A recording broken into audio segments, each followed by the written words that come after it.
નમસ્કાર ખેડૂત મિત્રો, હું જીતેન્દ્ર બારડ મોડર્ન કોકોનટ ફાર્મિંગમાં આપ સૌનું હાર્દિક સ્વાગત કરું છું. ખેડૂત મિત્રો, ફરીથી એકવાર આપણે એક ખેડૂતના ફાર્મે હાજર છે.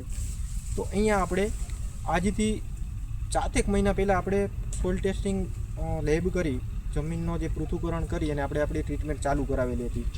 તો આપણે ખેડૂતને જ પૂછશું કે આપણે જે ટ્રીટમેન્ટ ચાલુ કરાવડાવી એ પછી એમને શું ફાયદો થયો અને એ ટ્રીટમેન્ટની અંદર હું મતલબ આપણે ફેરફાર કરાવડાવ્યો. તો આમની અંદર આપણે કોઈ જ અલગથી પ્રોડક્ટ્સ આપેલી નથી. એવું નથી કે મેં કોઈ અલગથી પ્રોડક્ટ્સ આપી છે. માત્ર ને માત્ર આમની સાફ સફાઈ, પાણીનું મેનેજમેન્ટ અને જે ફર્ટિલાઇઝરનું મેનેજમેન્ટ છે એ જ કરાવેલું છે. તો આપણે ડાયરેક્ટલી આપણે ખેડૂતને જ પૂછીએ. શું નામ તમારું? કરશનભાઈ કાનાભાઈ ગોડિયા. કરશનભાઈ, તમારું ગામ અને તાલુકો? ગામ સુખપુર, તાલુકો માળિયા હાટીના, જિલ્લો જુનાગઢ. બરાબર છે. હવે આપણે આમની અંદર જે સોઇલ ટેસ્ટિંગ રિપોર્ટ કર્યો અને એ મુજબ ટ્રીટમેન્ટ ચાલુ કરી, એ પહેલાં આમની અંદર શું કન્ડિશન હતી નાળિયેરીની અંદર? આમની અંદર ત્યારે પણ માવજત નહીં તો બધી કરતા હતા જ. એવું કંઈ નથી કે આપણે કંઈ નહોતા કરતા, પણ સોઇલ ટેસ્ટિંગના એ માવજત અમારે કોઈ દિવસે કારગર નીકળી નથી. આમાં કોઈ પણ સમજી લો કે ગયા વર્ષમાં આ નાળિયેરીમાં પણ જૂન મહિના પહેલાં 0% આવક હતી. બરોબર છે. એટલે એવરેજલી નાળિયેર કેટલા ટાઈમે પાડતા એ સમય? અરે 0% એટલે જૂન મહિના પહેલાં, એટલે બીજા મહિનામાંથી 6ઠ્ઠો મહિનો આવી જાય ને તો પણ ત્યાં લગીમાં પણ નાળિયેર અમે ક્યાંય બસ નાના બાજીને ફરી જતા. એમના ખોટા પોટા એમાં સોઈતા હતા. આમાં ખોટા પોટા રહેતા, નાળિયેર મતલબ ઉતરતા જ નહીં એવું કહેવાનું છે. હા. અને કદાચ આ ફાર્મની આજુબાજુવાળા ખેડૂતો છે તો એમને પણ આઈડિયો હશે કે આમાં કદાચ 2 મહિને 4 મહિને પણ નાળિયેરનો કાપ થતો.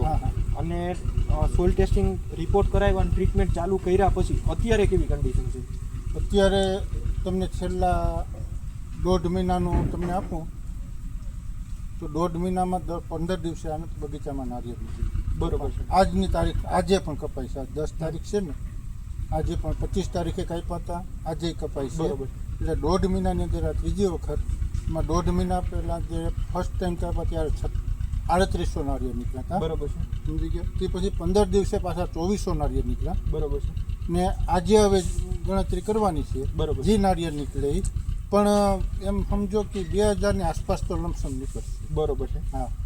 અને આમાં એવું ખરું કે આપણે કોઈ મતલબ અલગથી કોઈ ખાતરો કે કિંમતી વસ્તુ અપાવેલી કે એવું હોય? ના, બજારમાં જે રૂટીન તમે અહીં આપણે ગળું જે ડેપોમાં મળી જાય છે એ તમે આમાં સજેસ્ટ કર્યું છે. જેમ કે ચોમાસા દરમિયાન તમે કીધું હતું કે તમે 1-2 ખાતરની ભલામણ કરી હતી કે આ ભાઈ એ પણ એટલા 500 ઝાડવામાં તમે ખાલી 2 થેલીનું. બરાબર છે. સમજી ગયા કે આ સમયગાળા દરમિયાન ખાલી આ એટલો નાખજો કે જેથી પાણીનું તરત જ ઓલું થઈ જાય. એટલે કે તમે ખાતર જે સજેસ્ટ કર્યું હતું એ નાખ્યું હતું. બાકી આમાં કંઈ બીજું કોઈ વધારાનું તો ક્યાંયથી કંઈ નાખ્યું. બરોબર છે. પાનનો ઘેરાવો પહેલાં કેવો હતો?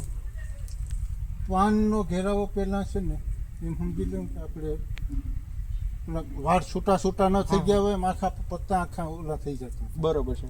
આ રીતનું અત્યારે બીજા પણ બગીચા છે આપણે અહીંયા, પણ આમાં ને એમાં તમને ફરક લાગશે. એ કદાચ તમે બગીચા જોઈ લો તો નીચે પાન એટલા પડ્યા છે, પાન આખા વિખાઈ ગયેલા છે. બીજા બગીચામાં તમે આજે લોટણના બગીચા છે ને તમે જોઈ લો, એ પ્રકારે આમાં નથી. આપણા બગીચામાં એ કંઈ નથી. બરોબર છે. હા. તો બીજા ખેડૂત મિત્રોને તમે શું કહેવા માગશો? બીજા ખેડૂત મિત્રને હું એ કહેવા માગીશ કે આ જીતેન્દ્રભાઈ બારડની સલાહ લેવી એ હું આગ્રહ રાખું કે કોઈ પણ ખેડૂત મિત્ર જીતેન્દ્રભાઈની સલાહ લે તો એને ટૂંકમાં પોતાના બગીચામાં એને પ્રોગ્રેસ થાય. એમાં કોઈ નો ડાઉટ. એમાં તમે એમ કે ખેડૂત મિત્રો આપણે ખર્ચો અઢળક કરીએ પણ ક્યાં સમયે કયું ખાતર નાખવું, આપણી પ્લસ કેવું પણ છે કે ભાઈ બાજુવાળાએ કયું ખાતર નાખ્યું, હવે આપણી નારિયેરી કઈ છે, આપણી નારિયેરીની કન્ડિશન શું છે ને એ મુજબ આપણે કયું ખાતર નાખવું જોઈએ ને એ પ્રમાણે નાખીએ. આપણે કેવું કરીએ, આપણે ખાતર ખર્ચો અઢળક કરીએ પણ આપણે એ નથી ખબર હોતી કે આપણી નાળિયેરીમાં આપણે શું કરવું જોઈએ.